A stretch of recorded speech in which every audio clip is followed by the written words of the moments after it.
बात हो रही है, कहीं पर आंखों पे पट्टी बांधने की बात हो रही है। सुप्रीम कोर्ट में केंद्र सरकार ने हलफनामा देकर वैक्सीनेशन पर अपना प्लान बताया है। हलफनामे के मुताबिक 31 जुलाई तक 51.6 करोड़ डोज उपलब्ध कराने का लक्ष्य रखा गया है। इनमें से 35.6 करोड़ डोज पहले ही उपलब्ध कराया जा चुका है। अगस्त-दिसंबर के बीच केंद्र सरकार 135 करोड़ डोज खरीदेगी। कोविशील्ड की 50 करोड़, कोवैक्सीन की 40 करोड़, बायोई की 30 करोड़, जायडस कैडिला की 5 करोड़ और स्पुतनिक वी की 10 करोड़ डोज खरीदी जाएगी। लेकिन केंद्र सरकार के इस हलफनामे से टीकाकरण के अभियान पर कई सवाल भी खड़े हो रहे हैं। केंद्र सरकार ने पहले कहा था कि उसका लक्ष्य रोजाना 1 करोड़ टीका देने का है, लेकिन जून में राज्यों को 11.9 करोड़ टीके की सप्लाई की गई, यानी रोजाना 39 लाख डोज। जुलाई में भी 12 करोड़ डोज की सप्लाई का टारगेट है, यानी रोजाना 40 लाख। सरकार ने पहले दिसंबर तक 216 करोड़ डोज का टारगेट बताया, लेकिन अब 135 करोड़ डोज का टारगेट बता रही है। सवाल है कि जब सप्लाई का टोटा होगा तो रोजाना 1 करोड़ टीके का टारगेट कब तक और कैसे पूरा होगा। दिल्ली में कुमार कुणाल, मिलन शर्मा के साथ आज तक ब्यूरो। गौरव भाटिया और सुप्रिया श्रीने। गौरव भाटिया जी, पहला सवाल आप ही से, और वो सवाल ये कि ये विपक्ष का मोतियाबिंद है या फिर सरकार पूरी तस्वीर को लेकर धूमिल करना चाहती है कि लोग समझ ना पाए, और इसीलिए हमने नाम भी कुछ ऐसा ही दिया है, जो ना समझे वो अनाड़ी है। जनता लेकिन अनाड़ी नहीं है सर। आपको बताना ही होगा कि मेरे शो पे आप रोज मुझे कहते थे कि 1 जुलाई से अंजना जी 1 करोड़ टीके लगेंगे। सर 1 करोड़ का मैं भी इंतजार कर रही हूं, आप भी कर रहे होंगे। अंजना जी, सबसे पहले तो सकारात्मक एक बात करते हो। ये नीचे वाला हिस्सा दिखाइए, 1 सेकंड आपको टोक रही हूं सर, ये नीचे वाला हिस्सा हटाइए, तो फिर हम डेट्स के साथ ये एक बार आंकड़ा दिखा रहे हैं अपने दर्शकों को। 21 जून के कंपैरिजन में फिर पिछले 7 दिन के हम आंकड़े दिखा रहे हैं। 21 जून को जो जानकारी आई थी, प्रधानमंत्री ने बड़े पैमाने पर आह्वान किया था फ्री वैक्सीनेशन। उस दिन देखिए 80 लाख के ऊपर, हालांकि उससे भी ज्यादा आंकड़ा गया था। उसके बाद से देखिए लगातार गिरावट ही है गौरव भाटिया जी।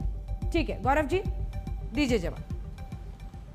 धन्यवाद अंजना जी। सबसे पहले तो ये जान लेना चाहिए कि भारत वो देश है जिसने एक वैक्सीन जो है, जो भारत में निर्मित हो रही है, स्वदेशी वैक्सीन 1 साल से कम समय में हमारे वैज्ञानिकों ने बनाई है।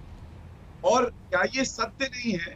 कमियां निकालना तो बड़ा आसान होता है, आज मैंने इसी पे वार्ता भी करी, लेकिन 34 करोड़ डोजेस वैक्सीन की भारतीयों को लगी है। हाँ। और ये सुरक्षा कवच है, ये भारतीयों को अगर किसी ने दिया तो केंद्र सरकार ने दिया है। अगर इसको आप तुलना करिए विश्व के डेटा से, हाँ। तो क्या 34 करोड़ का ये जो आंकड़ा है ये कम है? क्या सरकार ने कुछ नहीं किया? जैसा राहुल गांधी कह रहे हैं कि जुलाई आई लेकिन वैक्सीन नहीं आई। मैं आपको बताऊं, अमेरिका जैसा विकसित देश जो कहता है कि हमारे पास सारे संसाधन है, वहां पे भारत से कम डोजेस लगी हैं, 32 करोड़ 60 लाख। जर्मनी 7 करोड़ 30 लाख। इटली से बड़ा प्रेम है इनको, मैं इटली का आंकड़ा भी दे दूं, 5 करोड़ 10 लाख। ये अपने आप में दर्शाता है कि भारत बहुत तेजी से सुनिश्चित करेगा कि हर नागरिक को कोवैक्सीन, कोविशील्ड और अब स्पुतनिक भी भारत में आ रही है, या और कोई विदेशी कंपनी उसका वैक्सीन लग जाए। दूसरी बात, आपको मालूम है अंजना जी, ये सभी दर्शकों को भी पता होना चाहिए, पूरे विश्व में चीन के तो आंकड़े पारदर्शिता नहीं है इसलिए नहीं पता चल पाता है, लेकिन सिर्फ 3 देश ऐसे हैं, भारत, अमेरिका और ब्राजील, जिन्होंने 10 करोड़ का आंकड़ा पार कर लिया है इतनी कम समय में।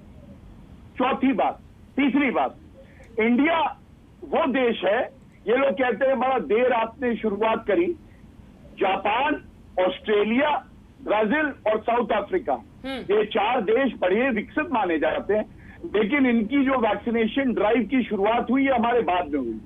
और अंजना जी, ये दुख की बात भी है कि विश्व में करीब 20 से ज्यादा देश ऐसे हैं जहां पे 1 डोज भी नहीं लगी है वैक्सीन।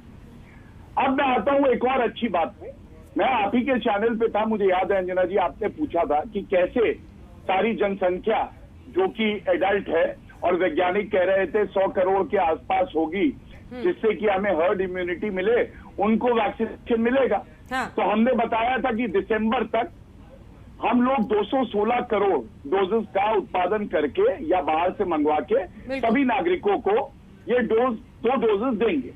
और क्या हम इस रास्ते पे हैं? तो आप खुद देखिए कि 21 तारीख से जब से ये वैक्सीनेशन ड्राइव 18